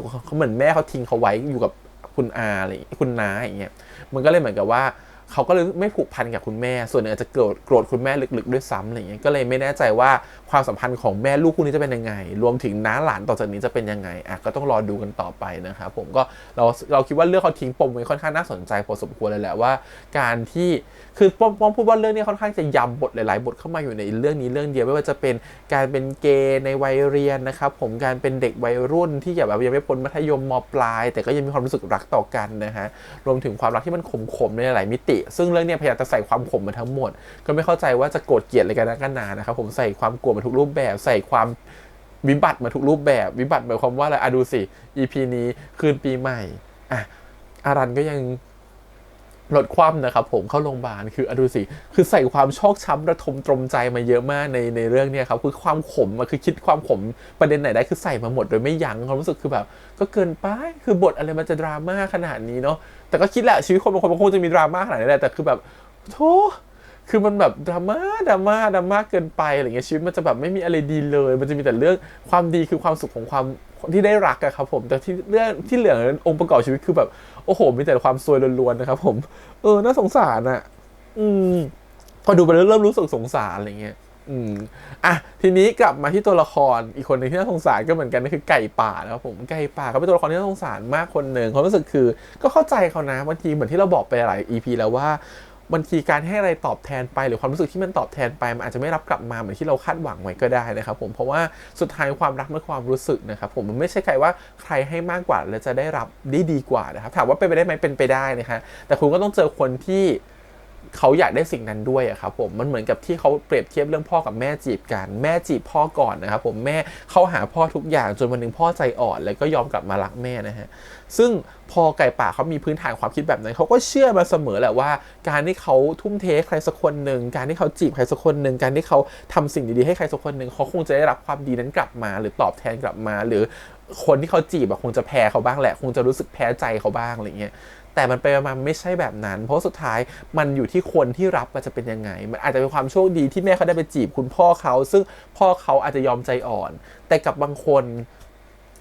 นเขาจะมองเรื่องนี้เป็นเรื่องของความรู้สึกเพราะฉะนั้นมันไม่ใช่เรื่องของการที่ใครจะให้ใครมากกว่าแล้วเขาจะได้รับสิ่งนั้นไปแต่มันคือความรู้สึกว่าฉันรู้สึกต่อใครมากกว่าซึ่งวันนี้ลุงจิมไม่ได้รู้สึกถึงไก่ป่าไม่ได้แบบนั้นมองเขาเป็นแบบพี่น้องมองเขาเป็นแบบน้องที่น่ารักอะไรอย่างเงี้ยสุดท้ายพอมันเป็นถึงขั้นนั้นไม่ได้มันก็ต้องจบนะครับผมแล้วลุงก็พูดชัดมากว่าคงเป็นไม่ได้มันเลยแบบเป็นการต่อกลับไปให้แบบตัวไก่ป่าซึ่งไก่ป่าต้องชมว่าน้องเข้าตังเล่นดีมากนะคือการแบบหน้าเปลี่ยนสะดุ้งกลืนคำเข้าไปไม่รู้จะพูดอะไรแล้วน้ำตาก็ไหลออกมาคือเล่นดีมากคือรู้สึกว่าคนที่จังหวะแบบนี้ถ้าสมมติว่าไปบอกรักใครแล้วเฟลก็คงจะมีฟิลแบบเนี้ยคล้ายๆกันความรู้สึกคือถ้าสมมติวันนี้เราไปแบบโพร่งบอกใครว่าเราจะเป็นแฟนกันได้ไหมเราจะจีบคุณได้ไหมคุณจะยอมเป็นแฟนเราไหมหรือว่าสิ่งที่เราทำอยู่ทุกวันเนี้ยมันแบบคุณจะกลับมาสนใจเราไหมแล้ววันนี้เราได้คำปฏิเสธมันคงจะช็อกเนาะมันเหมือนกับภาพฝันที่เคยฝันมาตลอดอะไรต่างๆนะมันพังทลายลงมาครับผมเราเลยจะเห็นตัวอย่างในพีหน้าที่เขาก็ต้องไม่สนใจหรือเมินของลุงจิมไปจากที่ความสัมพันธ์อันดีต่อกันคอยช่วยเหลืออาทรกันมาตลอดสุดท้ายก็จะไม่มีตรงนั้นเราเข้าใจไก่ป่านะที่มันไม่มีเพราะอะไรเพราะรู้สึกว่ามันต้องเซฟตัวเองอ่ะมันต้องเอาตัวเองออกมาจากเขาให้ได้อ่ะการที่ยังวนเวียนยังมีความสุขยังยิ้มแป้นให้เขาอยู่มันคือเอาตัวเองออกจากเขาไม่ได้อ่ะการที่เราจะ move on ได้เราต้องเอาออกมาให้ได้ก่อนอ่ะซึ่งมันต้องแบบมันก็จะใช้พลังงานเยอะพอสมควรนะครับเพราะฉะนั้นการที่ไม่เจอกันคือสิ่งที่ดีที่สุดหรือการที่พยายามแบบทักกันน้อยที่สุดคือสิ่งที่ดีที่สุดก็เลยเข้าใจไก่ป่ามากๆอะไรเงี้ยแต่เรื่องโฉนดก็อีกอย่างหนึ่งคืออันเป็นความรู้สึกของลุงจิมเองที่เขารู้สึกว่าเขาก็เกรงใจแหละเขารู้สึกว่าการที่เขาเอาโฉนดของคนอื่นมาให้แบบนี้มันเหมือนกับแบบศักดิ์ศรีมันรู้สึกมีความเป็นบุญคุณนิดนึงเขาก็รู้สึกว่าการที่ทำแบบนี้เขาไม่โอเคเขาก็เลือกที่จะคืนไก่ป่าไปนะฮะก็กลายเป็นว่ามันเหมือนอะไรยิ่งตัดขาดไก่ป่าเข้าไปอีกมันเหมือนกับแทนที่จะมีอะไรอย่างยึดเหนี่ยวระหว่างกันสองคนก็กลายเป็นว่าเขาคืนทุกอย่างมาให้เราแล้วจนมันไม่เหลือเยื่อใยอีกแล้วอ่ะเป็นไก่ป่าคงจะแบบร้องไห้ก็หวังว่าไก่ป่าจะไปมอบความรักนี้ให้กับอารันนะครับเพื่อจะได้คู่กันนะฮะนายธนาคารกับเจ้าของตลาดอะไรอย่างเงี้ยก็รอเผื่อจะเป็น2คนนั้นได้คู่กันแทนตอนจบโอเคถามว่าไก่ป่าเรารู้สึกยังไงกับเรื่องนี้เรารู้สึกว่าเราก็เคยผ่านโมเมนต์แบบไก่ป่ามาก่อนนะเรารู้สึกว่าหลายคนก็น่าจะผ่านโมเมนต์แบบไก่ป่ามานะแบบเวลาไปหลงชอบใครสักคนนึงเราทุ่มเทกับความรักครั้งนั้นเราก็เผลอบอกเขาไปว่าเรารักเขาแต่สุดท้ายคือมันไม่เป็นเหมือนที่เราหวังทุกครั้งมันไม่ใช่สิ่งที่เราพูดออกไปแล้วเขาจะรักเราเหมือนกันนะครับผมมันก็ต้องกลับมาว่ากันไปตามสตอรี่ของแต่ละคนอะไรเงี้ยว่าสุดท้ายสตอรี่ของแต่ละคนมันจะเป็นยังไงแบบให้ลุกจีบขนาดไหนนะครับผมให้แบบน้ำหยดลงหินขนาดไหนหินมันกร่อนได้นะครับผมแต่อาจจะไม่ได้กร่อนมาทางเรานะฮะอาจจะกร่อนไปทางอื่นก็ได้แล้วเราไม่รู้เลยว่าจะเป็นยังไงนะฮะเพราะฉะนั้นก็เข้าใจไก่ป่ามากๆนะครับผมสุดท้ายก็ต้องยอมรับตัวเองแหละมันก็ต้องมุฟออนไปให้ได้กลับมาที่ตัวของลุงจิมนะครับผมกับตัวเวิร์นนะฮะเอาเรื่องลุงจิมก่อนละกันกับปมในอดีตนะครับผมกับบีมเนาะบีมก็คือคนรักเก่าเราชอบมากๆของการเขียนบทแบบนี้นะแต่รู้สึกว่ามันก็ค่อนข้างจะจริงจังนิดนึงตรงที่ว่าโอ้โหโคตรจะเลวเลยบีมคือ เลือกพยายามจะเหมือนกับบีมเป็นคนเลวในแบบที่เหมือนกับทิ้งตัวของลุงจิมไปแต่จริงๆมันไม่ใช่แบบนั้นเขาท่านตายว่ะตอนแรกมันก็เลยมีฟีลลิ่งของการสงสารและแบบเขาไม่มีโอกาสได้บอกรักหรือบอกอะไรเนาะแต่จริงๆแล้วเขาก็เป็นคนมองกับกันเขาก็เป็นคนเห็นแก่ตัวจริงๆที่เขาคบทั้งตัวของจิมแล้วก็คบทั้งตัวของผู้หญิงไปพร้อมๆกันซึ่งเรารู้สึกว่าคนแบบนี้ไม่เห็นแก่ตัวแต่ถามว่าบางทีเราก็ชอบจะเผลอรักอะไรแบบเนี้ยคนแบบเนี้ยเพราะว่ารู้สึกว่าคนแบบนี้มันมีเสน่ห์คนแบบนี้มันเป็นคนที่น่ารักคนแบบนี้มันเข้ากับเราได้แต่พอเราจับได้ว่าเขามีคนอื่นหรือจับได้มันก็กลายเป็นความเฟลของเราอยู่ดีงั้นปกติเราก็จะเลี่ยงคนแบบนี้ตั้งแต่ต้นเนาะแต่สุดท้ายบางทีมันห้ามไม่ได้ไงบางทีเราไม่รู้ว่าคนแบบนี้เขามีอะไรบ้างสิ่งที่เกิดขึ้นคือต่างคนก็ต่างไม่รู้ผู้หญิงก็ไม่รู้ผู้ชายก็ไม่รู้นะครับผมกลายเป็นคนที่รู้สึกก็คือตายไปแล้วก็เลยไม่รู้ว่าตกลงเขารักใครกันแน่เขารักลุงจิมมากกว่าหรือรักน้องผู้หญิงมากกว่าซึ่งตรงนี้แหละเขาสำหรับเรารู้สึกว่าชอบบทตรงนี้ตรงที่ว่าตัวละครอย่างลุงจิมมันเหมือนมีอะไรที่เป็นกำแพงสูงของมันอยู่มันมีอะไรที่มันติดคาในใจอยู่แล้วมันก็รอคำตอบสุดท้ายมันก็หาคำตอบเจอแล้วว่าจริงๆแล้วคำตอบคือไม่ต้องมีคำตอบก็ได้เพราะคำตอบที่เราวิ่งตามหามาตลอดกับการที่ว่าเขาทิ้งเราไปเพราะอะไรเขาหายเพราะอะไรแต่ตอนนี้เขาตายไปแล้วบางทีคำตอบมันไม่จำเป็นต้องไปขุดคุยหรือหาแล้วเราไม่ต้องจมอยู่กับตัวเองก็ได้ว่าสิ่งที่เราทำอยู่มันเป็นคนถูกหรือผิดเพราะอะไรไหมเพราะบางทีนะเจตนาของเขาเราไม่รู้หรอกว่าเขารักหรือเราไม่รักเราแต่วันนี้เขาไม่อยู่กับเราแล้วแน่ๆนะครับผมและ2คือมันเหมือนกับการที่เรามานั่งโทษตัวเองมันทำให้เราบั่นทอนจิตใจหรือความรู้สึกของเราลงไปบางทีการที่เราโทษตัวเองอยู่ร่ำไปมันกลายเป็นว่าเราไม่รู้จัก move on ออกไปนะครับผมก็เข้าใจนะบางทีตัวละครอย่างจิมก็จะมองว่าฉันจะ move on ไปได้ยังไงเนี่ยเมื่อฉันยังไม่รู้เลยว่าฉันถูกเมินเพราะอะไรหรือฉันถูกตัดสินใจให้เดินออกไปจากชีวิตฉันเพราะอะไรอะไรเงี้ยและไอ้คนที่รู้ก็ดันตายไปเขาจะไม่รู้อยู่ดีว่าตกลงมันเกิดอะไรขึ้นแต่พอได้ฟังน้องผู้หญิงคนนั้นพูดก็เลยกลายว่ามันทำให้เราฉุกคิดขึ้นได้ว่าจริงๆแล้วในความสัมพันธ์มันไม่ต้องบอกหรอกว่าชอบใครไม่ชอบใครแต่เรารู้อยู่แล้วว่าสิ่งที่เขาทำมันเห็นแก่ตัวขนาดไหนมันเหมือนเอาพลังงานลบในด้านเขามาบลัฟพลังงานบวกที่เรารู้สึกดีต่อเขาอะไรเงี้ยอีกอย่างหนึ่งคือความรู้สึกคือบางครั้งเหมือนที่เราพูดไป EP ก่อนเราไม่จำเป็นต้องหาคำตอบหรอกนะว่าความตอบมันคืออะไรแต่ถ้าสุดท้ายมันต้องเป็นเราที่ move on เราก็ต้อง move on ครับเพราะบางทีเราต้องมาประคองใจเราก่อนนะฮะเราจะไปมัวแต่สนใจแต่ว่าเขาทิ้งเราไปเพราะอะไรไปโฟกัสตรงนั้นเราอาจจะไม่รู้คำตอบนั้นเลยตลอดชีวิตก็ได้ครับแล้วเราจะเดินต่อไปได้ยังไงถ้าเราไม่มีกำลังใจอื่นให้เราเดินต่อไปเพราะฉะนั้นกำลังใจให้กับตัวเองมันเลยเป็นสิ่งสำคัญมากๆอะไรเงี้ยงั้นจริงๆแล้วทั้งหมดทั้งมวลมันคือต่างคนต่างต้อง move on ด้วยตัวเองโดยที่ไม่ต้องมาวิ่งหาคำตอบอะไรแบบนี้หรอกแต่ถ้าสุดท้ายเธออยากได้คำตอบฉันก็บอกให้ว่ามันเป็นยังไงก็ถือว่าเขาก็ผ่านพ้นปมตรงนั้นไปนะครับผมแล้วก็รู้สึกดีกับเหวินได้อย่างเต็มที่แต่ก็อาจจะยังไม่ได้แบบเต็มสูบขนาดนั้นเพราะได้มาเกิดเรื่องของอลันซะก่อนนะครับผมแทนที่จะกลับมาแล้วแบบเขาดาวด้วยกันนะครับก็อาจจะเต็มสูบไปด้วยกันอะไรเงี้ยแต่ก็ยังไม่ได้แบบนั้นทีนี้ก็ส่วนเหวินเนี่ยเขาสึกเหวินเขาก็ค่อนข้างจะรักลุงกันแหละแล้วชอบประโยชน์ตรงที่บอกว่ากำแพงลุงสูงขนาดเนี้ยแบบจะทลายยังไงอะไรเงี้ยเป็นเพราะผมหรือเปล่าเป็นเพราะผมไม่ใช่คนที่ใช่หรือเปล่าอะไรเงี้ยแต่ลุงเขาก็กักไว้นะว่าแบบว่าไม่ใช่เพราะคุณแต่เพราะผมเองก็แสดงว่าคุณคือคนที่ใช่นั่นแหละแต่มันยังไม่ใช่แต่ความรู้สึกของผมมีอะไรปิดกั้นอยู่ทำให้ผมไม่สามารถจะเปิดเผยความรู้สึกได้เต็มที่แต่ตอนนี้มันคลายออกไปแล้วเขาก็พร้อมที่จะเปิดเผยความรู้สึกของเขาอย่างเต็มที่มันก็เลยเหมือนกับว่าก็เลยเป็นโมเมนต์น่ารักระหว่าง2คนนะระหว่างเหวินกับตัวลุงจิมที่ลุงจิมเริ่มจะเปิดใจให้กับเหวินมากขึ้นนะครับผมก็ถือว่าเรื่องราวก็ดำเนินไปแบบนี้นะคะถามว่า EP นี้ค่อนข้างจะต้องวิเคราะห์อะไรหรือเปล่าจริงๆก็ไม่ได้มีเรื่องประมาณนี้แหละที่ไม่ต้องวิเคราะห์อะไรมากมายส่วนความสัมพันธ์ของลุงจิมกับเหวินนะค่อนข้างเห็นได้ชัดอยู่แล้วว่ามันก็มีทรงที่ดีเพราะว่าถึงแม้จะแบบมันยังเปิดเผยไม่ได้มันยังไม่ได้บอกใครแต่ความรู้สึกคือต่างคนต่างเข้าใจกันและกันต่างคนต่างเป็นเหมือนส่วนหนึ่งหรือเป็นพลังงานบวกให้กับกันและกันแล้วว่าแค่นี้ก็พอแล้วแหละสำหรับความสัมพันธ์ของ2คนเนาะ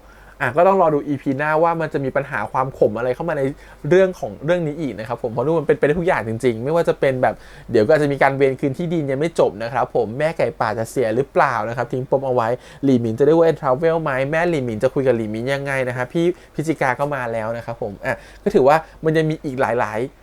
เรื่องที่กำลังจะเกิดขึ้นนะฮะแล้วก็เดาไม่ออกด้วยว่าเขาจะพาเราไปสู่จุดไหนนะครับผมก็ต้องชมว่าเก่งมากๆในการเขียนบทอย่างหนึ่งที่อยากจะชมคือนักแสดงเล่นกันเก่งเขารู้สึกคือแบบบทบางบทที่เราไม่คิดว่าเขาจะเล่นกันได้แบบนี้ก็เห็นผมไม่เคยเห็นบทมิกแบบยั่วๆแบบนี้เราก็เห็นนะครับผมหรือแบบความรู้สึกคือมันเห็นการแสดงหลายๆอย่างของน้องๆซึ่งรู้สึกเรารู้สึกโหน้องๆเก่งกันขึ้นเยอะมากๆแล้วก็แสดงบางอย่างมันก็ใช้อินเนอร์เยอะมากแล้วมันก็ใช้พลังงานเยอะมากแต่น้องๆทำออกมาได้ดีมาก อย่าง EP นี้คือต้องชมเลยนะครับผมอย่างแบบเข้าตังนี่คือแบบโอ้โหสุดยอดมากชอบกระแสของเข้าตังมากๆใน EP นี้นะครับผมรวมถึงเราว่าเจมินายฟูก็เก่งมากๆนะคือเรารู้สึกเขาลื่นไหลมากรู้สึกว่าเราลื่นไหลจนเขาแบบเขาเป็นธรรมชาติของตัวเขาไปเลยเป็นตัวละครตัวนั้นไปเลยส่วนเราก็อึ้งมากๆโหเด็กๆเล่นกันเก่งในขนาดนี้อะไรเงี้ยส่วนมีไม่ต้องพูดอยู่แล้วคือเสน่ห์การเย้ายวนการยั่วคือการพูดการจาคือสายตาคือแบบได้หมดอ่ะคือเก่งมากคือแต่ละคนเก่งรู้สึกว่าเขาเก่งกันขึ้นเยอะมากๆเมื่อเทียบกับเรื่องก่อนๆหน้านี้นะครับผม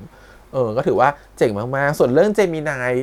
ในเรื่องที่เป็นน้องฮานเนาะว่าเขาสามารถที่จะพูดได้สำหรับเรารู้สึกว่าเขาเพิ่งพูดได้นะเขาเพิ่งมาหูหนวกถูกป่ะครับผมแต่การพูดของเขาคือพอเราไม่ได้ยินเสียงตัวเราเองเราจะไม่รู้ว่าเราพูดออกไปแล้วเสียงมันเปล่งถูกหรือเปล่าและลิ้นเราก็คงแข็งแล้วไม่ได้ใช้มานานนะครับผมทำให้รู้สึกว่าการออกเสียงมันจะยากขึ้นอะไรเงี้ยแต่คาดว่าอาจจะมีเซอร์ไพรส์นะให้ฮานร้องเพลงหรือเปล่าตอนจบต้องรอดูโอเควันนี้ประมาณนี้นะครับผมขอบคุณทุกคนที่มาติดตามกันด้วยฝากกดไลค์กดแชร์กด subscribe นะครับติดตามเสียงทาง YouTube Instagram Twitter แล้วก็ Facebook ครับเดี๋ยวเอาไว้เจอกันใหม่ในสัปดาห์หน้านะครับผมวันนี้พี่แฮมไปก่อนนะครับบ๊ายบาย